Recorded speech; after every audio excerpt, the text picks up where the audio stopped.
हमारी जो आत्मा है इस परब्रह्म निर्गुणाकार सर्वाधार विश्वाधार परम तत्व का, इस निराकार परम तत्व की एक किरण है और इसी किरण के दिव्य प्रकाश से सासंग जी हमारा जीवन प्रकाशित है। ये सारी जो सृष्टि है इसी दिव्य किरण के प्रकाश से ये प्रकाशित है। सो जो छोटे सूक्ष्म रूप को नहीं जान सकता वो बड़े विशाल रूप को नहीं जान सकता। इसलिए ये कहा जाता है कि अपने आप को आत्मा जानो। अपने आप को आत्मा जानना ही परमात्मा को जानना है। अपने बूंद रूपी आत्मा को समझना ही परम तत्व को समझना है। अब साकार निराकार का झगड़ा खत्म।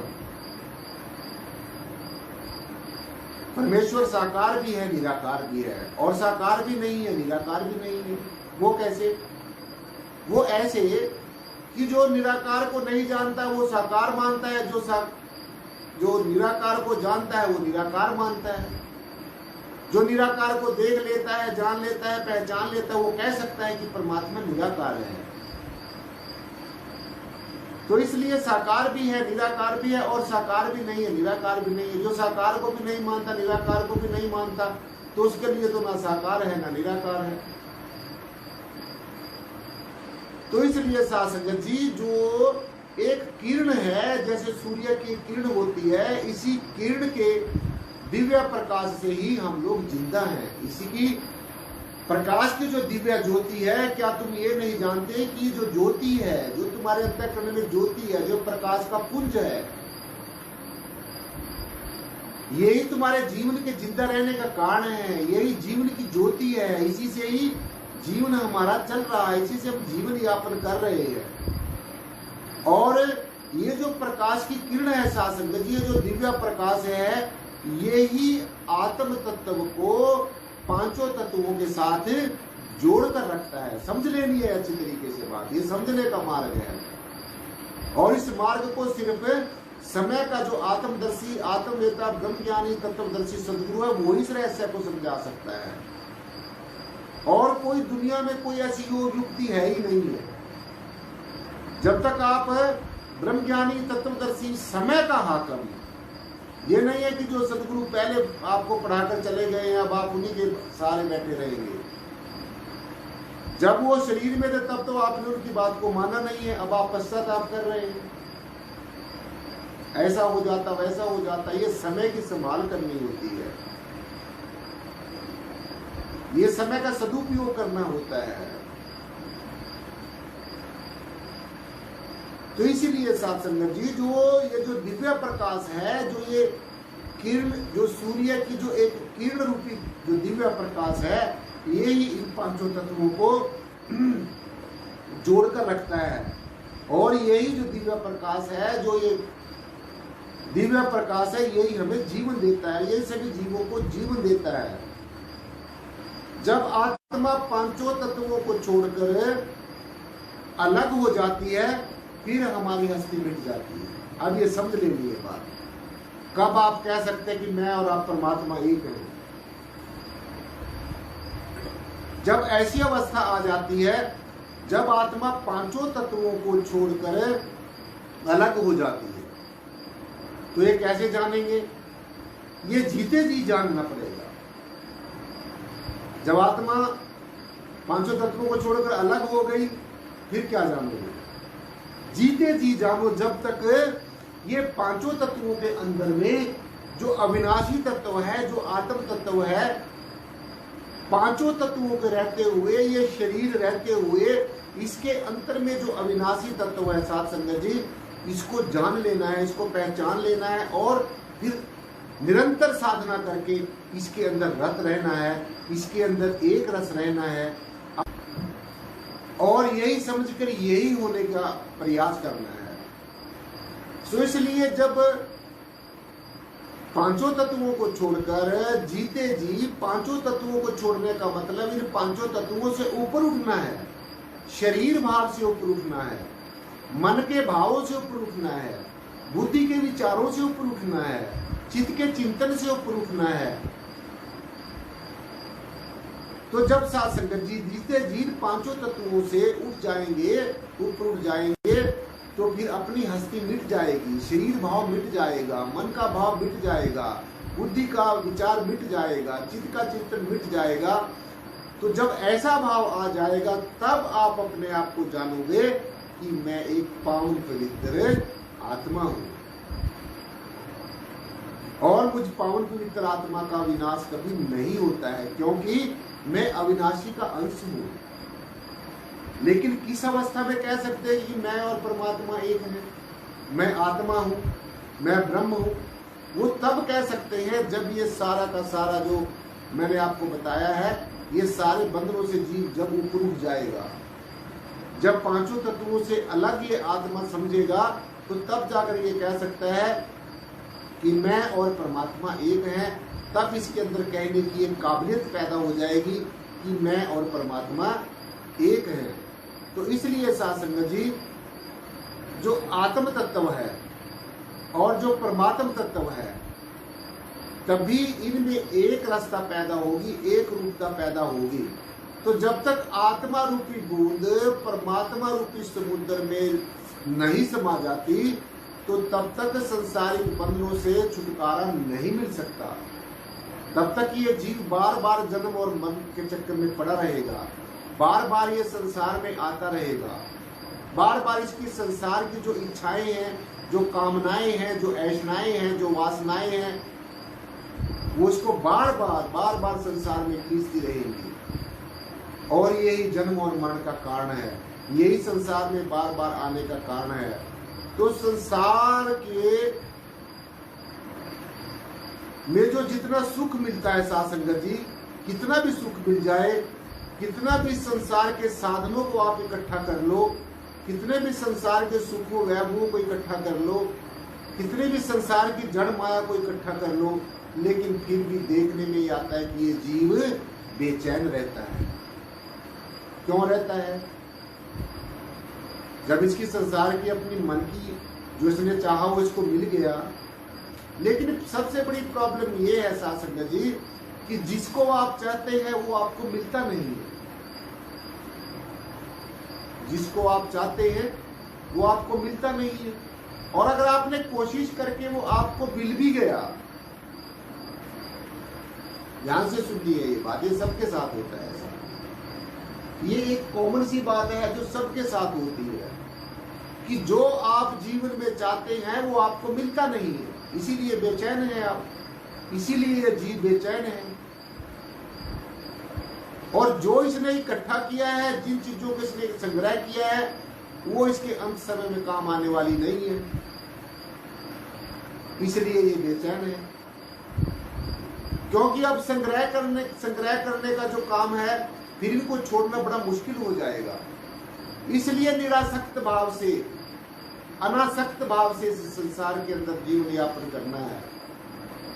हमारे गुरु रहबर जितने भी हमारे रहनुमा हुए, जितने भी हमारे गुरु पीर पैगंबर औलिया अवतार हुए, वो सब युगों में, हर एक युग में भोले भटके जीवों को यही संदेश देते रहे, यही उपदेश देते रहे कि जब तक समुद्र में ये जो बूंद रूपी आत्मा है ये नहीं मिलेगी, तो संसारिक बंधनों से, संसारिक प्रपंच से इसका पीछा नहीं छूटेगा, इसका जन्म समाप्त नहीं होगा। इसको बार बार में जो इसके अंदर ऐशनाएं छुपी हुई हैं, जो इच्छाएं छुपी हुई हैं, जब ये शरीर छोड़ देगा, लेकिन इसके सूक्ष्म शरीर में जो इच्छाएं छुपी हुई हैं उनको पूरा करने के लिए इसको फिर संसार के अंदर आना पड़ेगा। तो जो संसारिक लगाव है, जो संसारिक लगाव है शासन जी, किसी चीज की कमी जब ये महसूस करता है, ये तब तक करता है जब तक समुद्र में ये बूंद नहीं मिलती है, तब तक ये ऐसा महसूस करता है। और जिस दिन सदगुरु का रहमो कर्म होगा, जिस दिन परमेश्वर का अनुग्रह होगा, तो उस दिन साथ संगत जी सब कुछ अच्छा ही अच्छा होगा, सब कुछ अच्छा ही अच्छा होगा। परमेश्वर अपने श्रद्धालुओं को, अपने जिज्ञासुओं को, अपने भक्तों को, अपने प्रेमियों को वो चीजें नहीं देता जिन चीजों में उसके उलझने के आसार हैं। उसको सिर्फ वो ही देता है जितना उसका जीवन यापन करने के लिए जरूरी होता है। आप अपना इतिहास पढ़कर देखिए, इतिहास के पन्नों को पलट कर देखिए, तो आप इसी निष्कर्ष पे पहुंचेंगे साथ संगत जी कि जितने भी हमारे रहनुमा हुए हैं, जितने भी हमारे गुरु पीर पैगंबर औलिया अवतार हुए हैं, उन्होंने कोई राजाओं महाराजों वाला जीवन नहीं जिया, उन्होंने कोई सुखों वैभवों वाला जीवन नहीं जिया। उन्होंने छोटा सा जीवन जिया है और परमेश्वर के साथ जुड़े रहे हैं। वो ज्यादा विशालता में गए ही नहीं है, ज्यादा संसारिक प्रपंच में फंसे ही नहीं है, क्योंकि उनको ये ज्ञान था, ये बोध था, ये एहसास था कि आज ये जो संसारिक प्रपंच में जीव फंसा है, कल इसको निकलना बड़ा मुश्किल हो जाएगा। तो ये भली बात ही हमारे सदगुरु साहिबान जानते थे। आप सदगुरुओं का जीवन पढ़कर देखिए, उनका जीवन चरित्र पढ़कर देखिए, तो वो कोई बहुत बड़े बड़े महल चौबारों में या बड़े बड़े राजपाट में नहीं रहे हैं। और अगर गलती से राजपाट में जन्म हो गया है तो उनको जो वैराग्य, तो उस वैराग्य को जब उनके अंदर तीव्र वैराग्य हो गया, संसार के प्रति वैराग्य हो गया, तो उन्होंने संसारिकता का त्याग कर दिया और अपने वैराग्य को तीव्र रखा, अपने ज्ञान में स्थित रहे और अपने विवेक से काम लिया, अपने एक संयमित जीवन जिया, संयम का जीवन जिया, और फिर वो इस तरीके से संसार से चले गए। जैसे मैंने आपको कई बार बताया कि मुर्गाबी होती है, मुर्गाबी, वो मुर्गाबी क्या करती है, पानी में वो तैरती है। मुर्गाबी एक पक्षी होता है, तालाबों में देखने को ज्यादातर आपको मिलेगा वो। तो जो मुर्गाबी होती है वो तालाब के अंदर तैरती है और तैरती तैरती अपने पंखों को ऐसे ऊपर रखती है, तैरती जाती है, तैरती जाती है, पंखों को ऊपर रखती है, सूखे रखती है, उनमें पानी नहीं लगने देती, पंखों को अपना ऊपर उठा के रखती है और अपना जो भोजन है, जो भी उसका भोजन उसको पानी में से मिलता है, उसको ग्रहण करके उसके बाद में उसके जो पंख होते हैं, जिसको पता है कि अगर पंख भीग गए तो मैं उड़ नहीं सकूंगी, तो ऐसी से देखिए पक्षी को भी इतनी सोझी है, ये पक्षी को भी इतनी समझ है कि वो पानी के अंदर तैरता हुआ अपने पंखों को ऊपर रखता है और जब उसको उड़ना होता है तो वो अपने सूखे पंखों के सहारे से तुरंत उड़ जाता है। तो इसी प्रकार से साधन जी जो परमेश्वर का प्यारा है वो भी संसार के अंदर रहता जरूर है, लेकिन वो अपने ज्ञान से, अपने विचारों से, अपनी सोच से, अपने दृष्टिकोण से वो हमेशा संसार से ऊपर रहता है। संसार में रहता हुआ भी वो संसार में नहीं रहता, संसार के सारे प्रपंच को देखता हुआ भी वो सब कुछ अनदेखा कर देता है, देखता नहीं है। सब कुछ सुनने के बाद में भी वो अनसुना करके रखता है, जो उसके ग्रहण करने की जो अच्छी बात है उनको ग्रहण कर लेता है, बाकी को छोड़ देता है।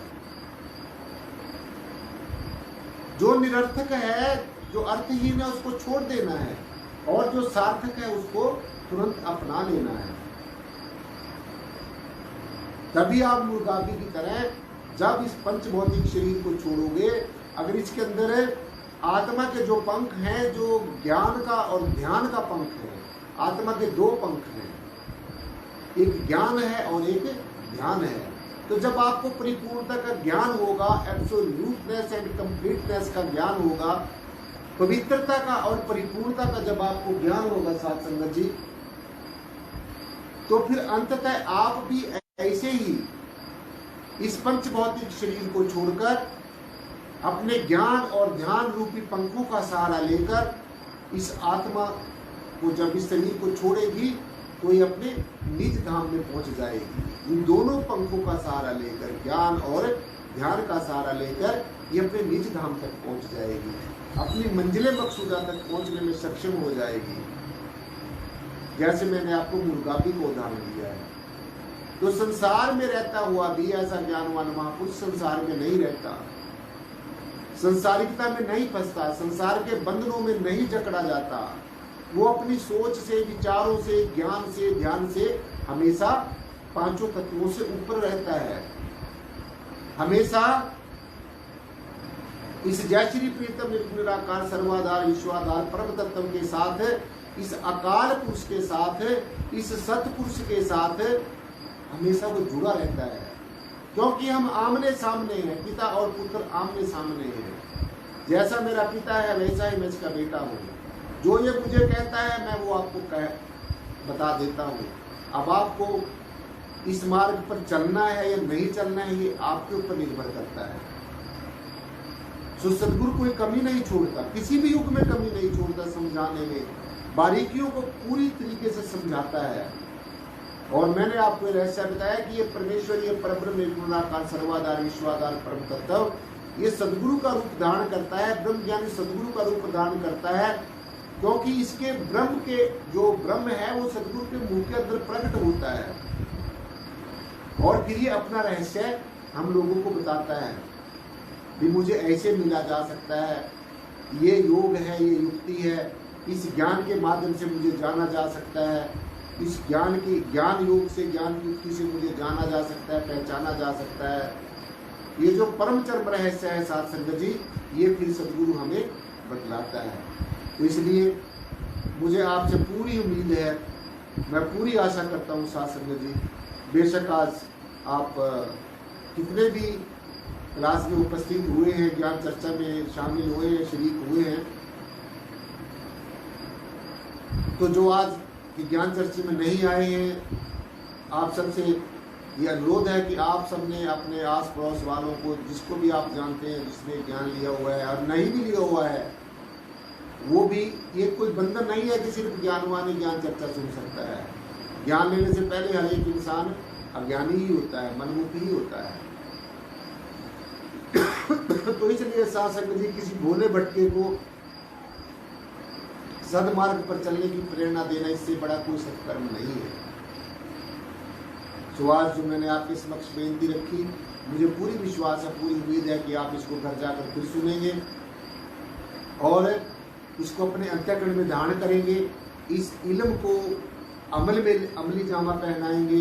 इल्म के साथ अमल का होना बहुत ज़्यादा ज़रूरी है, नाम के साथ भक्ति का होना बहुत ज़्यादा ज़रूरी है। तो इसलिए साध संगत जी आज की जो ज्ञान चर्चा है वो यहीं पर संपन्न होती है।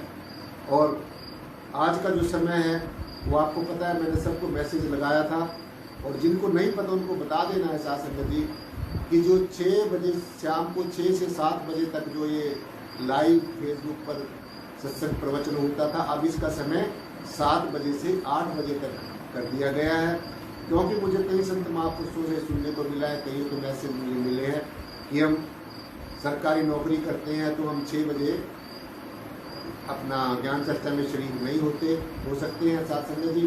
तो इसलिए दास ने ये विचार किया है, ये सोचा है कि इस ज्ञान चर्चा का समय अब 6 से 7 बजे की बजाय 7 से 8 बजे तक ये ज्ञान चर्चा हर रोज़ आपको साध संगत जी सुनने को मिलेगी।